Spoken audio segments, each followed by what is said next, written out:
এখন সুন্দৰ প্ৰাকৃতিক পৰিৱেশৰ ঠাইলৈ আহিছোঁ আৰু আপোনালোকে দেখিবলৈ পাই আছে বালিময় ঠাই। এনেকুৱা লাগিছে যেন এখন গোৱা। গতিকে আপোনালোকে দেখিছে এটা ঘোঁৰা আছে আৰু ঘোঁৰা গাড়ীত আপোনালোকে এই ঠাইলৈ আহিলে ইয়াত উঠিব পাৰিব। প্ৰতিজন পাৰ্চন 50 টকাৰ পৰা 100 টকা লয়। গতিকে কোন ঠাইলৈ আহিছোঁ সবিশেষ জনাই আছোঁ, আপোনালোকে ভিডিঅ'টো শেষলৈকে চাব। তো এতিয়া মই আছোঁ চনকা ব্ৰহ্মপুত্ৰ একেবাৰে মাজত। কিয় কৈছোঁ, বৰ্তমান সময়ত পানী নাই। যেতিয়া বাৰিষা ছিজন হয় তেতিয়া মই য'ত উপস্থিত আছোঁ চনকা এইটো পিকনিক প্লেচ। ইয়াত সম্পূৰ্ণ বাৰিষা ব্ৰহ্মপুত্ৰ নদী সোঁত বৈ থাকে। গতিকে এই ঠাইডোখৰ যেতিয়া ডিচেম্বৰ মাহ পৰে, নৱেম্বৰ ডিচেম্বৰত সম্পূৰ্ণ বানপানী যেতিয়া গুচি যায় তেতিয়া এনেকুৱা মৰুভূমিৰ সৃষ্টি কৰি পেলায়। আৰু কোৱা হয় যে চনকা যি ব্ৰহ্মপুত্ৰ নদী পাৰ ছেকেণ্ড গোৱা বুলি ক'লেও ভুল কোৱা নহ'ব, কাৰণ ইয়াৰ চাৰিওপাশৰ যি পৰিৱেশ সঁচাকৈ খুব মনোৰম পৰিৱেশ। আৰু ইয়াত হাজাৰ হাজাৰ দৰ্শক প্ৰতিদিনে ইয়াত আগমন হয়, পিকনিক খাবলৈ আহে তেওঁলোকে। গতিকে মই পৰিৱেশ দেখাই আছোঁ, সুন্দৰ পৰিৱেশ। আৰু ইয়াত যিমানবোৰ আছে হাজাৰ হাজাৰ মানুহ ইয়াত পিকনিক খাবলৈ আহি আছে। আপোনালোকে দেখা পাইছে খুব ধুনীয়াকৈ টেণ্ট সজাই থোৱা আছে। আৰু একদম মই আহি আছোঁ এই বালিময় পৰিৱেশ দেখুৱাবলৈ আপোনালোকক। গতিকে ভিডিঅ'টো শেষলৈকে চাই থাকিব। আৰু এইটো হৈছে চনকা যোৱা পথ আৰু আমি বাইকেৰে গৈ আছোঁ চনকালৈ। আৰু চনকা ক'ত আছে মই আপোনালোকক ভিডিঅ'টোৰ জৰিয়তে জনাই আছোঁ।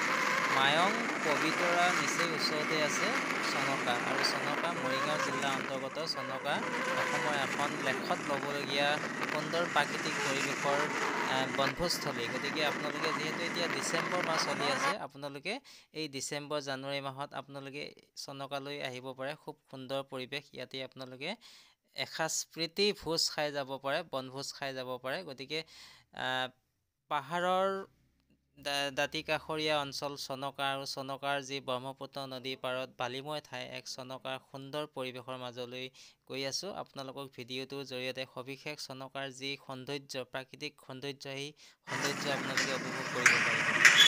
আৰু চনকা যোৱা এইটো পথত দেখিছে আপোনালোকে গাড়ী তামান ইয়াত জাম হৈছে, ট্ৰেফিক জাম হৈছে।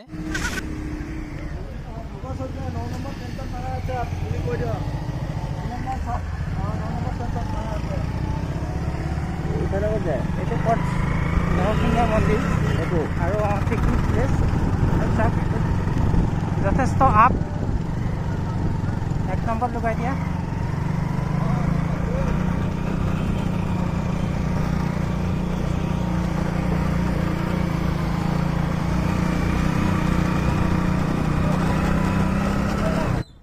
আৰু আপোনালোকে দেখিবলৈ পাইছে চাওক ৰাস্তাটো কিমান আপ আৰু কিমান ডাউনত নামিবলগীয়া হয়, কাৰণ দুখন গাড়ী আনফালৰ পৰা যেতিয়া আহে যথেষ্ট সময় দিবলগীয়া হয় গাড়ীকেইখন ক্ৰছ কৰি যাওঁতে। গতিকে চাওক যিমানেই ধুনীয়া সিমানেই ডেঞ্জাৰ এই ঠাইখিনি। গতিকে আপোনালোকে আহিলে খুব সাৱধানে ইয়াত গাড়ী চলাব। চাওক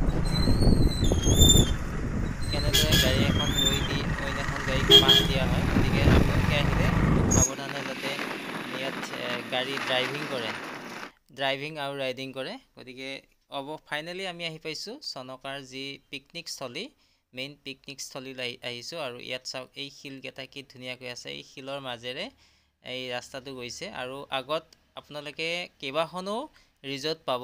ইয়াতে আপোনালোকে থকা খোৱা গোটেইখিনি সুবিধা আছে, খুব ধুনীয়া। আৰু এয়া হৈছে চনকাৰ পৰিৱেশ, য'ত পিকনিকস্থলী।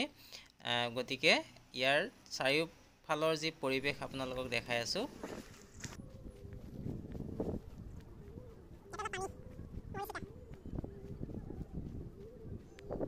ইয়াতে অলপ চাওক পানী আছে। এই যি বালিময় ঠাইৰ মাজত ব্ৰহ্মপুত্ৰ নদী, এই মাজত যিহেতু এতিয়া শুকাই গৈছে পানীবোৰ, আৰু ইয়াত এনেকৈ প্ৰায় 2 কিলোমিটাৰ অহাৰ পিছত মেইন পিকনিক স্পটৰ পৰা ইয়াৰ মাজত কিছু পানী এটা দম দেখিছোঁ। আৰু আপোনালোকক দেখুৱাইছোঁ ইয়াৰ আগৰ যি পৰিৱেশ। এতিয়া চাওক এই বালি পাতসমূহ তৰপ-তৰপভাৱে আপোনালোকে দেখিবলৈ পাইছে আৰু ওপৰত এটা তৰপ আছে, চাই লওক। এই ওপৰৰ তৰপটোত ইফালে খোজকাঢ়ি এই তৰপৰ পৰা চিধা খোজকাঢ়ি যাবলৈ ওপৰৰ তৰপত যাবলৈ আমি চেষ্টা কৰিম, মই চেষ্টা কৰিম। গতিকে চাওক এই বালিবোৰ কিমান বালিয়েই বালি। গতিকে ইয়াত মোৰ ইতিমধ্যে জোতা সোমাই গৈছে, মই ওপৰলৈ যাব নোৱাৰিলোঁ। গতিকে আকৌ মই ইয়াত নামি আহি অন্য এটা পথেৰে ওপৰলৈ যাম। এতিয়া আপোনালোকক দেখুৱাই আছোঁ ৰিয়াৰ কেমেৰাত। আৰু চাওক এই ঈগল চৰাই দেখিছোঁ, খুব ধুনীয়াকৈ এই ঈগল চৰাই এটা জাক দেখিছোঁ। চাওক কি ধুনীয়াকৈ উৰি গৈছে। আপুনি ভাষাৰে বৰ্ণনা কৰিব নোৱাৰিব, ইমান ধুনীয়া এটা পৰিৱেশ। চ' গোটেই পৰিৱেশ দেখুৱাবৰ কাৰণে চেষ্টা কৰিম। আপোনালোকে ভিডিঅ'টো শেষলৈকে চাই থাকিব। ইয়াত বেছি কথা ক'বলগীয়া নাই, আপোনালোকে ফিলটো ল'ব পাৰিব। তাত ধুনীয়াকৈ শ্বৰ্ট কেইটামান ল'ম আৰু আপোনালোকক দেখুৱাই দিম।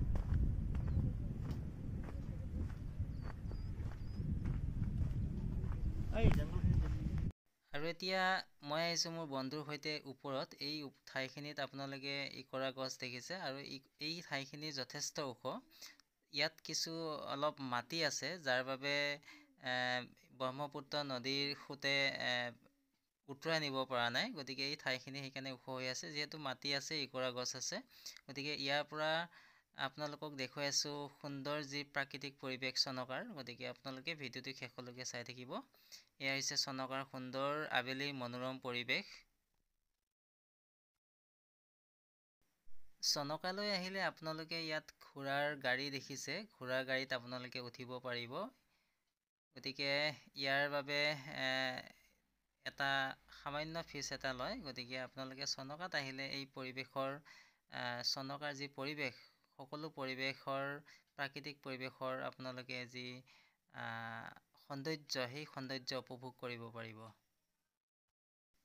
বহুত বহুত ধন্যবাদ জ্ঞাপন কৰিছোঁ আপোনালোকে ভিডিঅ'টো শেষলৈকে চাই থকাৰ বাবে। যদি আপোনালোকে মোৰ এই চেনেলটো পোনপ্ৰথমবাৰৰ বাবে চাই আছে, তেতিয়াহ'লে চেনেলটো ছাবস্ক্ৰাইব কৰিবলৈ নাপাহৰিব। ধন্যবাদ।